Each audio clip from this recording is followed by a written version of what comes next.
ఇప్పుడు తుంగతుర్తి మాజీ శాసనసభ్యులు గాదర్ కిషోర్ కుమార్ గారిని మాట్లాడాల్సిందిగా కోరుతాం. భువనగిరి పార్లమెంట్ నియోజకవర్గ సన్నాహక సమావేశానికి అధ్యక్షత వహిస్తున్నటువంటి జిల్లా పార్టీ అధ్యక్షులు కంచల్ల రామకృష్ణారెడ్డి గారు, ఈ కార్యక్రమం ముఖ్య అతిథి అన్న మీ దండం పెడతారు.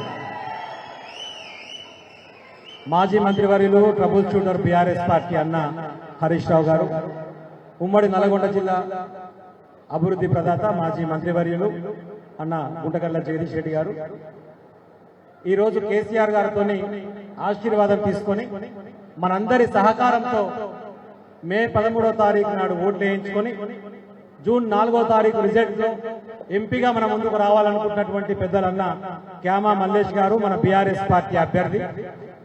మచ్చలేనటువంటి నాయకుడు, మనసు ఏదనిపిస్తే అదే మాట్లాడతాడు.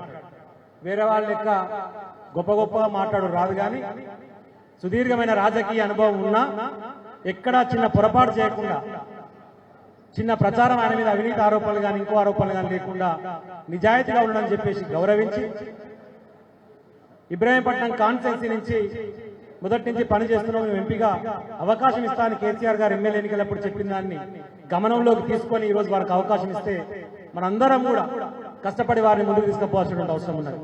నాతో పాటు ఉన్నటువంటి మిగతా మాజీ శాసనసభ్యులు, జెడ్పీ చైర్పర్సన్స్, మరీ ముఖ్యంగా గులాబీ సైనికులు, కేసీఆర్ అభిమానులకు అందరికీ హృదయపూర్వక నమస్కారాలు తెలియజేస్తాం.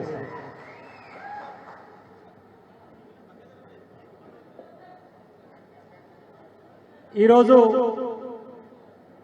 సరే ఏమనపాటో పొరపాటో ఊహించినటువంటి ఒక పరిణామం ఉమ్మడి నల్గొండ జిల్లాలో ఏర్పడింది. గతంలో 12కు 12 మనం గెలిచినప్పటికీ తదనంతరం దాదాపు 11 స్థానాల్లో ఓటమి పాలైనటువంటి పరిస్థితి. ఆ జరిగిన ఏమరపాటును పొరపాటును సవరించుకొని మా ఎన్నికలప్పుడు జరిగినటువంటి వాటిని గమనించుకొని రేపు అలాంటి పరిస్థితి రాకుండా బీఆర్ఎస్ పార్టీ నికార్సైనటువంటి నిజమైనటువంటి మగపిని కలిగినటువంటి తెలంగాణ ఉద్యమకారులుగా కేసీఆర్ గారికి అండగా ఉండి, పార్టీకి అండగా ఉండి, క్యామ మల్లేష్ గారికి అండగా ఉండి రేపు గులాబీ జెండాని భువనగిరి పార్లమెంట్ మీద ఎగరవేయడంలో మనందరం కీలక పాత్ర పోషించాలని చెప్పి మిమ్మల్ని అందరినీ కూడా హృదయపూర్వకంగా విజ్ఞప్తి చేస్తాం. అందరం కలిసికట్టుగా కనుక ఉంటే 100% విజయం మనదే. ఒక్కరోజు కేసీఆర్ గారు మన బయటకు వెళ్తేనే అట్లా పోయి దేవరూపల కాడ సూర్యాపేట జిల్లాలో తుంగతుర్తి నియోజకవర్గంలో సూర్యాపేటలో కనపడ ఒక ప్రెస్ మీట్ పెడితేనే వెంటనే కాళేశ్వరం నీళ్ళు వదిలిపెట్టారు, వెంటనే తుంగతుర్తిలో నీళ్ళు వస్తాయి, వెంటనే సాగర్ వెడవకాలు వదిలిపెడతారు, వెంటనే హరీష్ అన్నపై కొడుక 48 గంటలు టైం ఇస్తున్నా మర్యాదగా మీరు వదిలిపెట్టరా నీళ్ళు అని చెప్పేసి అనగానే నేనే పోతున్నా డ్యామ్ మీద కానీ మాట్లాడంగానే దెబ్బకే మళ్ళీ నీళ్ళు వదిలినటువంటి పరిస్థితి. అంటే మలిదశ ఉద్యమానికి నాంది పలికి మనం బయటికి వెళ్తే ప్రజపక్షాన కొట్లాడితే ప్రజలు మన పక్షాన నిలబడతారు, బీఆర్ఎస్ పార్టీ జెండా మళ్ళీ ఎగురుతుంది అంటేందుకు నిన్న జరిగినటువంటి పరిణామాల నిదర్శనం అని చెప్పి విజ్ఞప్తి చేస్తా ఉన్నాం. కేసీఆర్ గారు ఏదైనా ప్రశ్న అడిగితే దానికి సమాధానం చెప్పరు, కేటీఆర్ గారు ప్రశ్న అడిగితే దానికి సమాధానం చెప్పరు, హరీష్ అన్న ప్రశ్న అడిగితే దానికి సమాధానం చెప్పరు, జగదీష్ రెడ్డి గారు ప్రశ్నిస్తే దానికి సమాధానం చెప్పరు, నేనేదైనా ప్రశ్నిస్తే దానికి సమాధానం చెప్పరు, మీరేదైనా ప్రశ్నిస్తే దానికి సమాధానం చెప్పరు. ఎవరు ఏది మాట్లాడినా వాళ్ళు మాత్రం ఎంతసేపు కేసీఆర్ మీద మాట్లాడాలి, నువ్వు లంగవు, నువ్వు దొంగవు, నువ్వు చేయబట్టే వచ్చింది, లేకపోతే హరీష్ రావు గారి మీద మాట్లాడాలి, లేకపోతే కేటీఆర్ గారి మీద మాట్లాడాలి, లేకపోతే జగదీష్ రెడ్డి గారు మాట్లాడాలి. 6వ తారీఖు ఏదో మీటింగ్ పెట్టుకుంటున్నాం, మళ్ళీ మేనిఫెస్టో పెడతామన్నారు. పాత మేనిఫెస్టోకే దిక్కులేదురా నాయన అంటే కొత్త మేనిఫెస్టో ప్రకటిస్తాం మీటింగ్ పెడుతున్నాడు. ఆ మీటింగ్ కాడికి పోయి కూడా మనల్ని విమర్శిస్తాడు, కరువు కారణం మీరే అంటారు. ఎట్లా నీళ్ళు తీసుకురావచ్చో కూడా కేసీఆర్ గారు చెప్తారు, నీకు చేత కాకపోతే నేను చేసి చూపిస్తా అని చెప్పేసి హరీష్ అన్న ఇంత ముందుకే చెప్పిండు, అసెంబ్లీ సాక్షిగా చెప్పాడు, నీకు చేత కాకపోతే దీపోరా నేను చేసి చూపిస్తట చేయాలను అని చెప్పేసి. కానీ వాళ్ళకు సోయి లేదు, వాళ్ళ సోయి అంతా మూటలు కట్టుకోవాలి, ముళ్ళ తీసుకుపోయి ఢిల్లీలో అప్పచెప్పాలి అనేటువంటి దాని మీద ఉన్న శ్రద్ధ రైతుల మీద లేదు. ఈ రోజు వరకు ఈ జిల్లాలో ఉన్నటువంటి మంత్రులు కనీసం సమీక్ష నిర్వహించలేదు వ్యవసాయ రంగం మీద, కనీసం రాష్ట్ర ముఖ్యమంత్రి వ్యవసాయ రంగం మీద సమీక్ష నిర్వహించలేదు.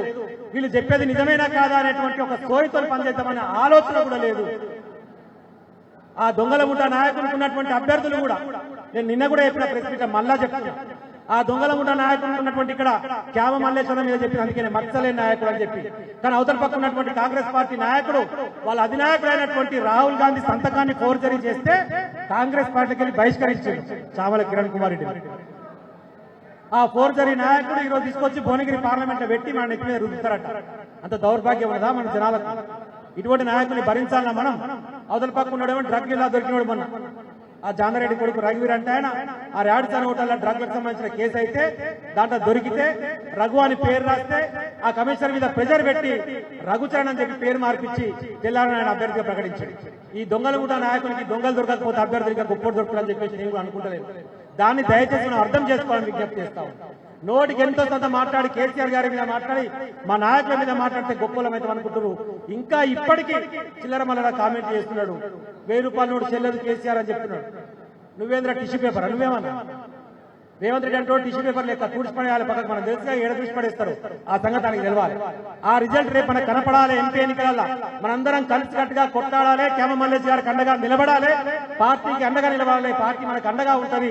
రేపు అత్యద్భుతమైనటువంటి విజయాన్ని అందుకోవాలని చెప్పేసి మీ అందరినీ కూడా చేతులు జోడించి విజ్ఞప్తి చేస్తూ నా తుంగతుర్తి నియోజకవర్గం నుంచి కూడా శక్తివంతం లేకుండా ప్రయత్నం చేసి మెజార్టీ ఇస్తా అని చెప్పి హామీ ఇస్తూ సెలవు తీసుకుంటా ఉన్నా.